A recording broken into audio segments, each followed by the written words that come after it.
The 10, review it again. The 10, review it again. For All the Dogs is the 8th studio album created by the Toronto native, honorary member of the Raptors, my favorite character on Degrassi, an authentic Jamaican, the Canadian Casanova, Drake, Drizzy Drake, Aubrey Graham. No special names this time. He's not the certified lover boy. He's not Mr. CLB. He's just Drake this time, which seems to be a good thing because this album, in my opinion, came off a lot better than the last one for a lot of reasons. Just from the production of the album itself, it came out in about a year time span as opposed to Certified Lover Boy, which seemed to have been going through production hell, where it was going to come out in 2021 early in the year, but then after that got pushed and eventually ended up dropping after Donda. And having Drake drop when nothing else is out is a good thing because I think that it has less competition from Drake himself as well as a listener. There's not much going on album-wise at the moment, and I think that's a good thing because it's just Drake releasing the music because he wants to release the music now. And I also think that him creating this album within a year's time frame, or a little bit less, is better than what he did with Certified Lover Boy, where he had a bunch of different songs and ideas that seemed to have accumulated over time, and then it just came out on that album. And it came across a little bit weird, a little bit untimely, and it wasn't a great album in my opinion. This album, surprisingly, starts off a lot better. Let me just say, I don't want to, whether I do feel a certain way negatively about this album, I don't want to be too vocal about it because Drake did go for Joe Budden's throat for saying a little bit of criticism about the album. So hopefully Big Draco, worst behavior Drake doesn't come after me. I'm just trying to share my opinion, big bro. Please do not attack me. Now, first of all, this album starts off really good. I'm very surprised because usually when you listen to an album, the first song is usually a skip. It's usually like an interlude, an intro, just something you don't really care about. But for this album, it starts off really good with Virginia Beach, where, you know, the topic isn't too complex. The topic isn't too deep. When you listen to this album, I would say it falls into a pretty simple theme. It's one or two categories. It's either A, women make me miserable, or B, the ops make me miserable. These people I hate make me miserable, which is fine. It's very simple, but that's what most of these songs fall into. And Virginia Beach is very simplistic, where it basically is him talking about all the times he's gone on a date somewhere, he's gone on a vacation somewhere, and he just thinks himself, writing it down, I need to come back to Rome when I'm not with this woman. I need to come back to Greece when I'm not with this miserable entity that is bringing down my life and making everything in my life negative. So it's very petty, it's very toxic, but it's very, like, it's funny. Like, the lyrics are a little funny and they're a little petty, but the music sounds amazing. Like, the beat selection is pretty melodic and very slow. It just comes off really good. And I was surprised because first songs, again, are usually not that great. And I like this one. This actually is a repeat listen. And it's a very nice R&B song. Now, going from Virginia Beach into Amen, this is where I would have imagined Amen to be the first song because it's kind of whatever. Like, I don't really care at all. I mean, again, it's another kind of petty, toxic song where the idea is that it's a play on words, where it's like, amen. Hopefully you can find a man that can treat you right. It ain't me, but hopefully a man will show up and make your life right, and hopefully you'll be happy. And it's kind of that petty, toxic, kind of misogynistic idea. It doesn't really come off as great, in my opinion, because the lyrics are very simplistic. And one thing that I've noticed on this album and with this song, the reason why I don't like it that much is because Drake is not on it as much. Tizo Touchdown is on it, and he has some singing pieces on it. But Drake on this album is like the opposite of Certified Lover Boy. Like, I want to hear more Drake than I do the features. Whereas in the last album, it was like Drake was just on songs. Like, I'd be listening to the features, Future's killing it, Lil Baby is trying his best, and you were just like, why is Drake there? Why is he singing? Like, just shut up, let the feature cook. But with this one, it's the complete opposite, where Drake, his voice is really good, his pacing is really good, it goes with the beat really well, and you're like, wow, you know, I want to hear Drake, I don't want to hear this other person. And this becomes extremely apparent in the next song after this, called Calling For You, where in my opinion, it's just a weird song to be on this album because it's very, like, schizophrenic. Like, it's one of those songs that have two parts to it, where it starts off with Drake, sounds pretty good, and then it has a weird middle piece where it's just narrative, and just random noise where it doesn't really add anything, and then you have 21 Savage come on, and he's just doing 21 Savage, just generic, cookie cutter, I'm 21 Savage, here's 21 Savage bars, here you go. And it's whatever, like, it's very not remarkable, it's very not memorable, and it really is a weird choice of, like, it's kind of like if you listen to some Kendrick songs, like with Good Kid, Mad City, where you have the first part of the song flipped with the second part, or even if you look at Sicko Mode, it's trying to do that, but really poorly, to the point where I feel like a boomer saying, why is there two songs in one?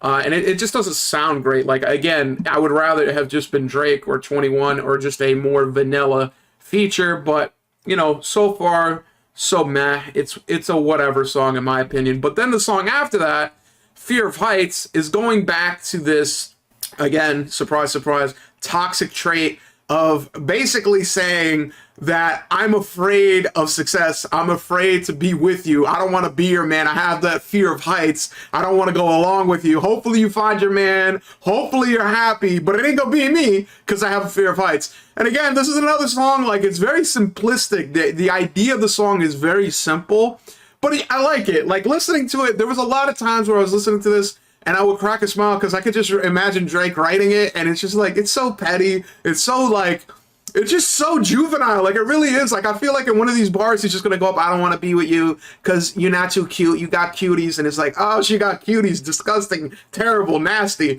But as immature as it is, it was a pretty good song. I did like it.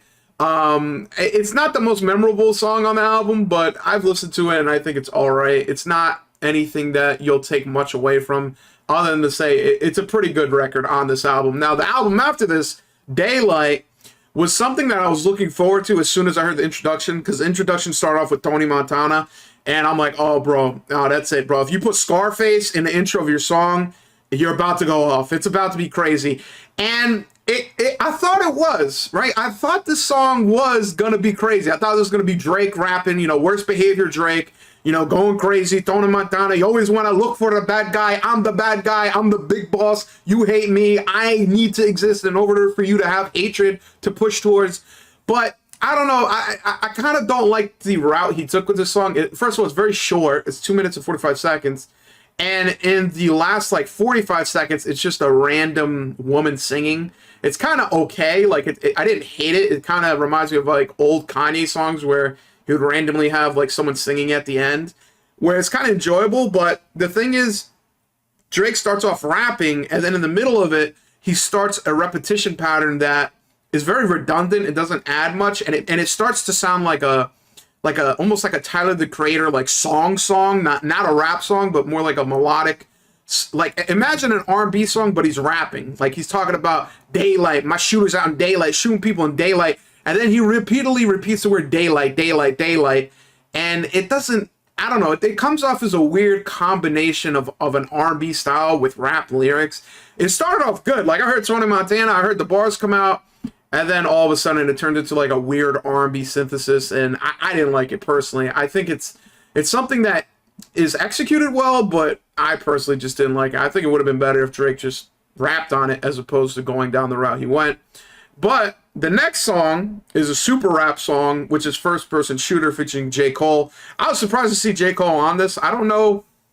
I can't really think of the last time that J. Cole was on a Drake album.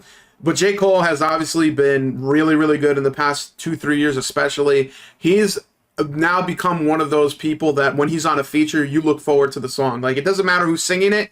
Like, Lil Yachty dropped a song recently, and I'm like, all right, I'm going to listen to it because J. Cole is on it. Like, I'm going to rush to look at this.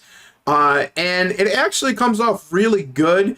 But I think the thing that's a little odd about this song, and this is something that Joe Budden actually said to a degree that got Drake a little bit upset, is that he's saying you're on the song with J. Cole, right? He's one of the better lyricists right now.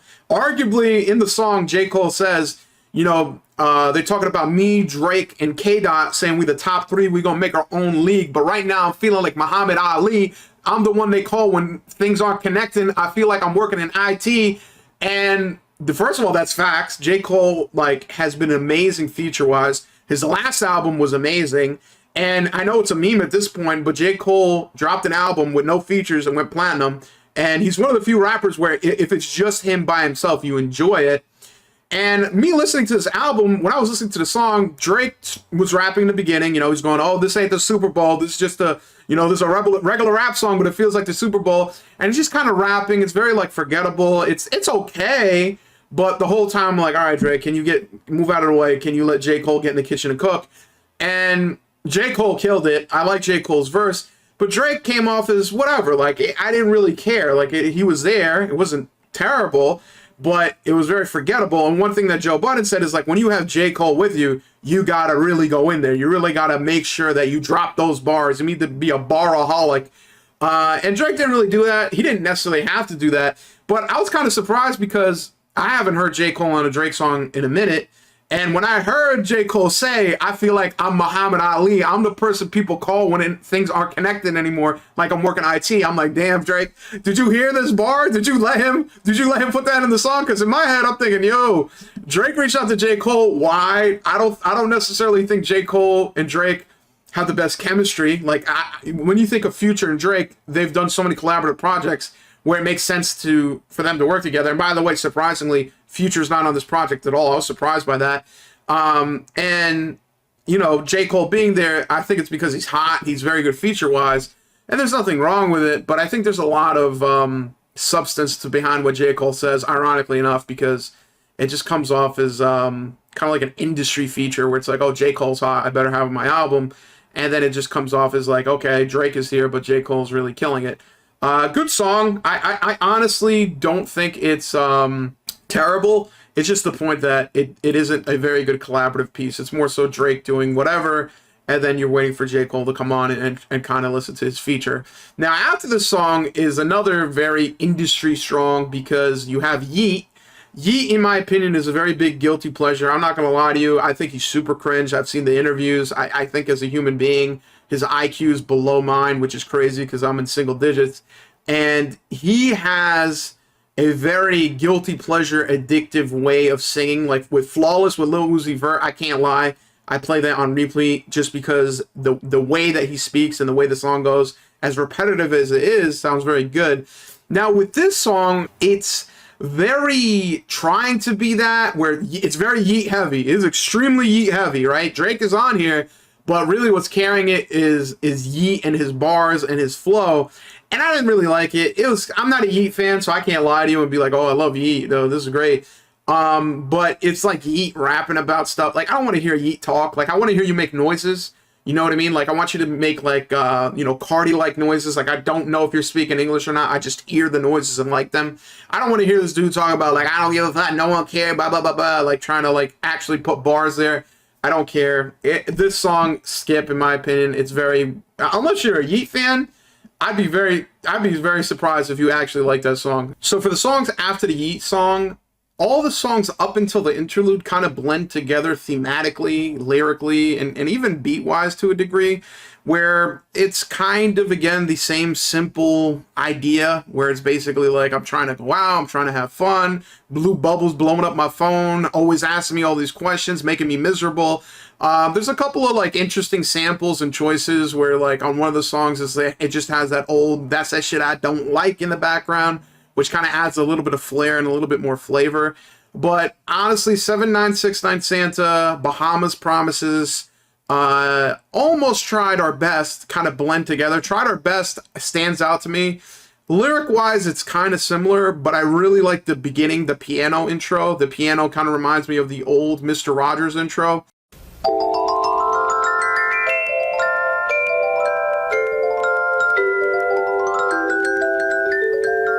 And in general, the beat is very nice. It's very slow. It's melodic.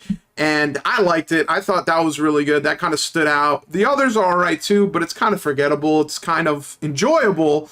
I mean, I was listening to this while at the gym, so it was kind of like the best and worst workout because I'm over there trying to bench press, but at the same time, I'm listening to Drake whisper sweet nothings in my ear. So it made it very difficult. You know, I got a good pump, but at the same time, he wasn't really helping with all his wistful vibing. I just wanted to sit there and relax. But it was enjoyable. I think they were good. I just don't really think the lyrics really stood out that much. Now notice I skipped over Slime You Out. And the reason why I skipped over Slime You Out is because that one stands out a lot. I'd say for a negative reason. First of all, while listening to Slime You Out, I was confused, okay? I felt like an old person who didn't understand rap music. I didn't understand the rap music. I'm like, what do you mean slime you out? I don't understand. I've only ever heard slime like used repeatedly by like Young Thug in like a gang affiliated way. I don't really get the slime you out point. It wasn't until I got to a certain point of the slime you out song that I understood the theme of it, where Drake literally says, I got to do everything for you. You don't want to listen. You're so stupid. You're so dumb. You keep making kid choices, so I'm going to slime you out. So like the Kid Choice Awards, where it's like a play on words, where it's like, you're making kid choices, so I'm literally going to take a bucket of green slime from Nickelodeon and dump it on your head. Now, this is extremely corny. I feel like it's a long way to go to make an obscure reference. And listening to it, if it wasn't for that single bar, it sounds very weird. Like even SZA singing it, where it's like, I'm gonna slime you out, I'm gonna slime you out over and over again. Like it's not a regular term. It's very weird. It's very odd that he would choose to say that and then build it up in that way. And again, I have to mention that on the song is probably one of the top 10 most ignorant bars I've ever heard in my life, where not only does he not rap it, he sings it, where he says on the song, you always find this and that, I'm gonna have you whipped and chained, just like American slaves. That is a nasty statement and a nasty thing to sing. I'd have to say the only thing that's more ignorant than that is probably something that Drake's sensei said, Big Wayne, where Wayne said in a song that he beat the pussy up, make it look like Emmett Till. Like, that's crazy ignorant. Like, Drake and Wayne, they got the top 2 nasty awards for choosing nasty lyrics when it comes to Jim Crow or slavery. I honestly don't know why he chose that lyric, but I guess it's memorable, so that says something. But it's pretty weird. Now, after that, eventually you get to Screw the World, which is just an interlude. It's kind of whatever. It's very not memorable at all, and it's an easy skip in my opinion. So after the interlude, the album really does start to shift, and it starts to become a little bit more rap-centric as opposed to R&B-centric. Although it's not immediate, because right after the interlude is Drew a Picasso, where honestly the song is very like R&B, it's very light, very vibe-ish, but the lyrics are mostly forgettable. It's kind of, you know, the more of the same old thing of I'm happy when I'm not with you, when you're around I'm miserable. And it actually gets pretty interesting towards the end, like the last quarter, because Drake starts rapping more, his toxicity starts becoming more toxic, where he says, just because I go to the strip club doesn't mean I love you. You used to listen to R. Kelly and I don't judge you. And then he says, I'm gonna let the 40 beat rock out and I don't want to stop. And it's like, it was just getting more interesting. It was just getting a little bit more spicy. And then the song kind of just ends. But it's all right. It's a very forgettable song in my opinion, but that last bar makes it memorable. So it's an all right song. And I think it's a good introduction to the rest of the songs. Although, surprisingly, the next song, Members Only, has to be very similar. I would say Members Only is the same thing to this album as Too Sexy was to the last album, where it is peak corny Drake. It is super corny, but it's very enjoyable. Like, it sounds good. Party Next Door sounds good. When I was listening to this, I was at the gym. I damn near dropped a bar on my neck and choked, because Drake starts off heavy with the corny bars. He starts off singing. He says, right now it's September. I can't wait until next month. It's going to go down like timber, meaning timber, like when a lumberjack cuts a tree and says timber. Crazy corny line, right? And then shortly after this, Party Next Door comes in and he goes, he comes with the corniness where he's singing and he says, I'm gonna have you standing attention like the Star Spangled Banner. And I'm like, really, bro? Really? You're gonna stand for the national anthem? Like, it's so corny. And then eventually Drake drops one of the most iconic, like, weirdo, like, statements where he says, I think I might be bi because you feel like you're just one of the guys. That's a peak, like, that's a crazy statement. Like, that's how, like, this guy's tricking women into being with him, because he's like, I might be bisexual, I don't even know. She's like, I'll show you. Shush, shut your mouth. Don't worry about the men, worry about me. And then Drake actually ends the song hilariously, where he's just talking about how he's going to serenade this woman and make love to her, and he actually says, I'm gonna have you on all fours, head down, arched over, like it's 6:30. Like, if you look at the clock, again, another corny bar, 6:30.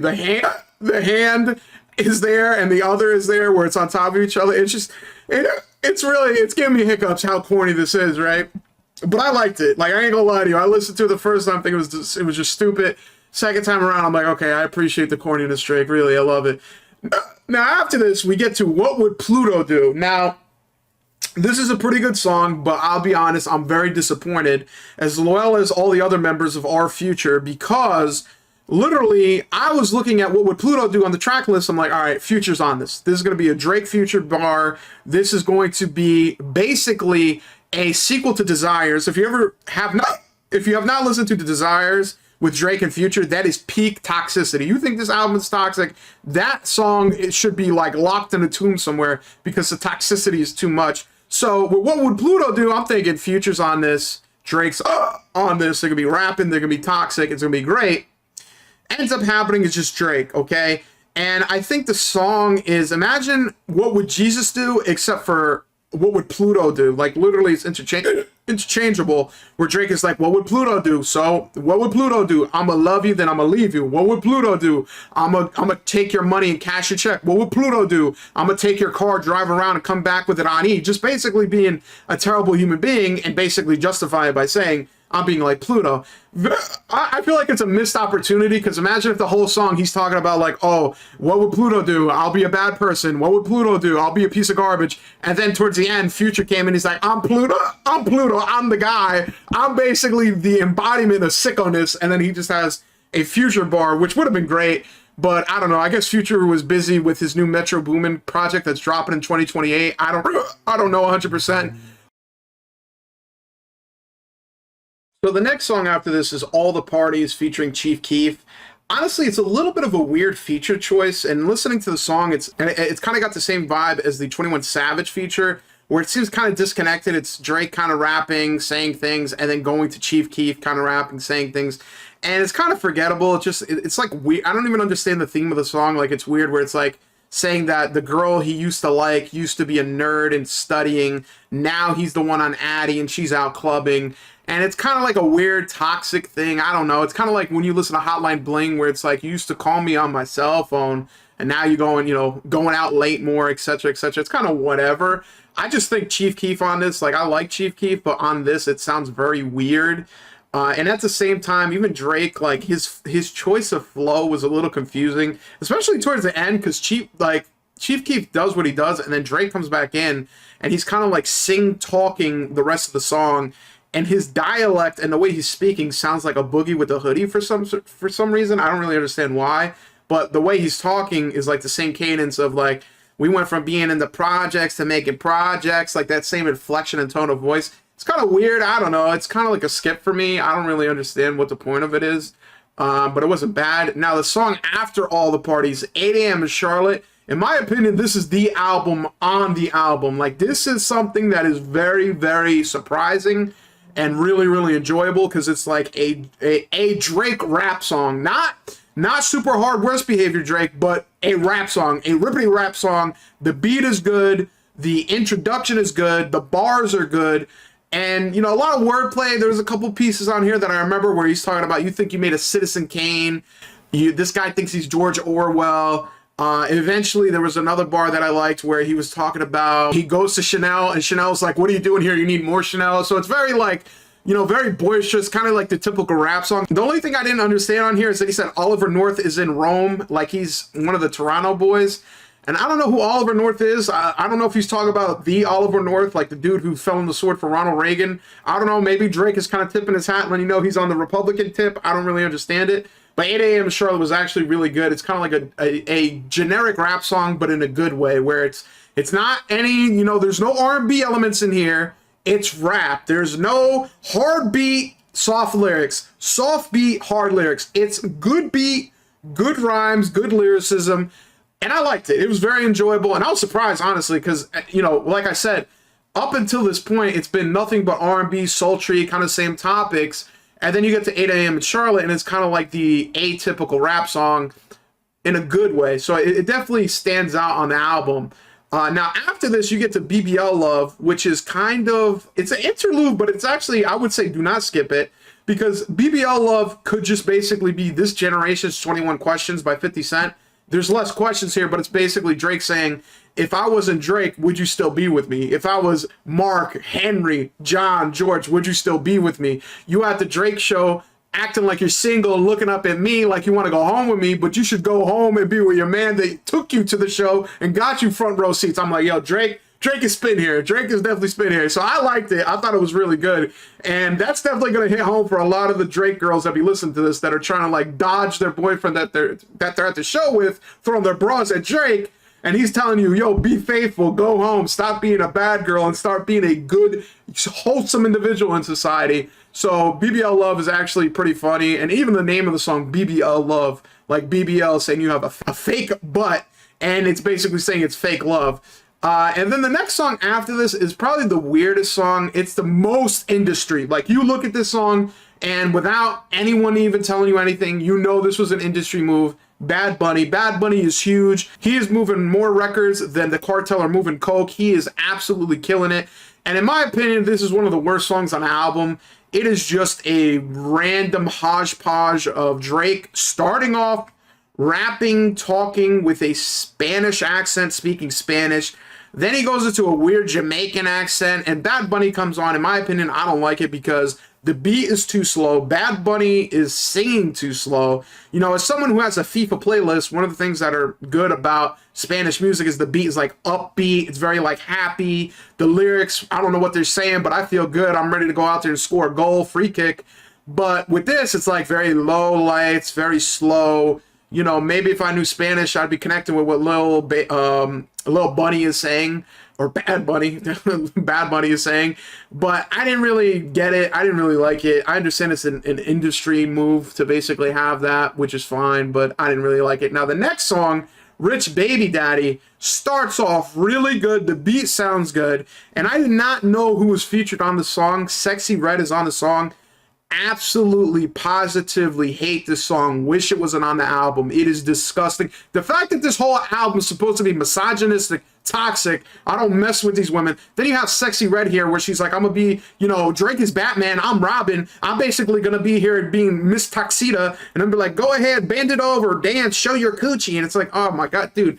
I don't want to hear any females talking like a sailor, cursing, cussing, talk about bend it over, make that coochie shake. Ew, disgusting, nasty, ungodly. Somebody get Kanye here to tell this woman to start acting godly.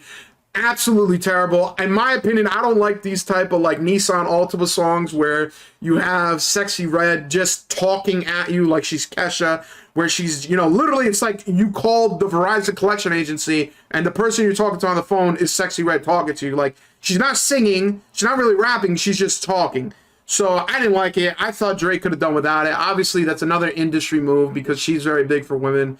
But holy moly, man, I wish I did not hear that. And I wish it was earlier in the album because it really put a damper on things. I had to go back. I was like, you know what, this is so bad. I got to go back and listen to What Would Pluto Do, to remember what would Pluto do and not what Sexy Red would do. Now, the song after this is Another Late Night with Lil Yachty. Kind of a forgettable song, in my opinion. It's kind of okay. It's a good Yachty feature, but it's kind of whatever. The beat is beating. The raps are rapping. They're not saying much of anything. The lyrics are forgettable. Yachty kind of like doesn't say much. I like Yachty when he's more boisterous. Like, I remember Lil Yachty had a song, I think it was from Atlanta to the D, where it was him and T Grizzly, where it was very boisterous and very loud, and like he was actually rapping. He wasn't, you know, very quiet. Even his more popular things where he's like, when he took the walk to London or Poland, whatever country it was, I didn't like that, you know what I mean? Like, I like Lil Yachty when he's rapping, which is a very small minority of the things he does. But for Late Night, it was kind of whatever. It was very forgettable in my opinion. But then after that, you have Away From Home, which is the polar opposite. I kind of wish the album ended with Away From Home because Polar Opposites, see that play on word, I didn't even mean to say that.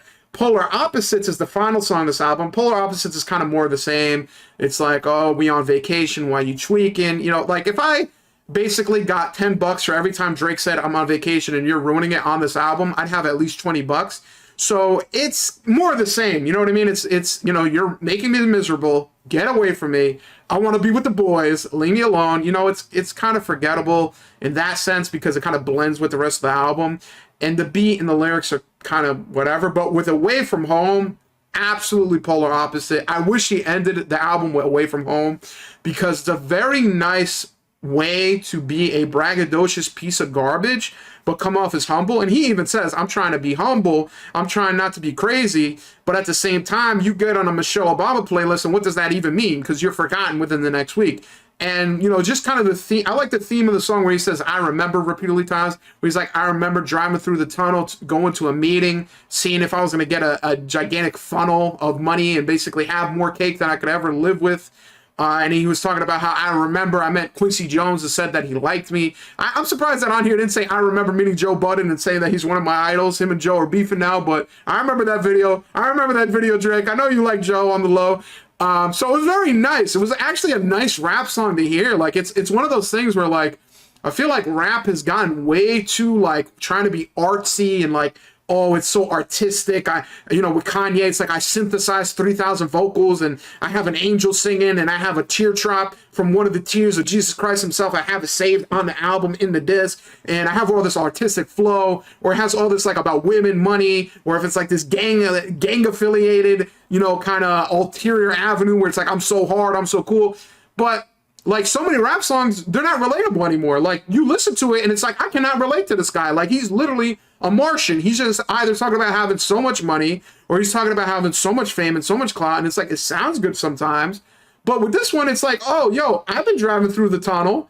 I've been going to a job interview knowing I'm about to take an L. It kind of had like that old feeling of you listen to Biggie, Super Nintendo, Sega Genesis. And it's like, yo, I wanted a Super Nintendo, Big. I wanted a Nintendo. I did too. So it came off a little relatable. It had a lot more substance than other the songs that were on here. Really, really nice song. I kind of wish more. I kind of wish that the second half of this album was just rap, right? Delete Sexy Red off this. Delete Bad Bunny off this. And just have rap. Like, I know that's very simplistic, but this is a very simplistic album. Half the album is talking about how much you hate women, but low-key love them. And then the other half is you talking about basically how much you hate other people who are trying to go against you and go against your success. And I feel like it would have been a lot better if you had the first half be toxic misogyny and then the second half be toxic machismo. And as simple as that is, I think it would have flowed better, because even if you look at this last two songs, Away From Home, very relatable, very good rap song, very almost heartfelt. It's got a very memorable line talking about you put yourself in a Michelle Obama playlist, you're irrelevant. But then you go to Polar Opposites, and it's more the same from the earlier tracks of the album where it's talking about, I'm on vacation, you ruin it. I wish I could just divorce you, but every chick I get with is just a clone of you. So really, what's the point at the end of the day? So it's kind of one of those things where I like this album. I'm not going to lie to you. This is probably the best album I've heard from Drake pre-Scorpion in a while, because you got to understand, this album is coming off the heels of a pretty meh album. Like Her Loss, in my opinion, was terrible. There was only like one listenable song on there with 21 Savage. Everyone else was whatever. I mean, I think it's pretty safe to say that Drake kind of had to prove himself with this. Like, this was definitely kind of like an Eminem revival situation, because Her Loss, most Drake fans didn't like that. Even Drake had to make like a fake Instagram post. It's like, y'all don't know the vibes. Y'all don't know how, I don't know if he said a Jamaican accent. I feel like he did. Y'all don't know about the house music, right? And immediately after, Drake then dropped a 21 Savage project where it was, oh, actually, that was Her Loss. Nevermind was the one before Her Loss. Her Loss was actually a good kind of mixtape with 21 Savage, but he dropped it immediately after Honestly Nevermind, because no one really cared about Honestly Nevermind. Like, people listened to it, and that's how they felt. They're like, honestly, nevermind. Like, you just don't care. Her Loss was actually pretty good, but that wasn't like an album. This album is really good. It actually has some deep Drake cuts. It actually has some like very funny and memorable lyrics. Granted, the theme of the album is extremely simplistic. Even the name of the album, For All the Dogs, it's literally supposed to be a very like toxic album. Although, I'm gonna be honest, Drake, like, he kind of missed it by not having Future on any of these songs. Like, how you have an album called For All the Dogs and not have one of the K9 Capitans Future on the album? I'm kind of surprised by that. But this was a really good album. I actually liked it. And honestly, I'm feeling like this is a 10 on this record. Yeah, yeah, yeah, yeah, yeah, yeah. At the end of every single video, make sure you ask people to rate and subscribe to your content. It makes them feel like they're involved even though they're really not. And most importantly, make sure they comment on every single video. If you have to, disguise it. You know, call it something like the question of the day. And really make them think you're gonna really read it when you really don't have to. Ha ha ha!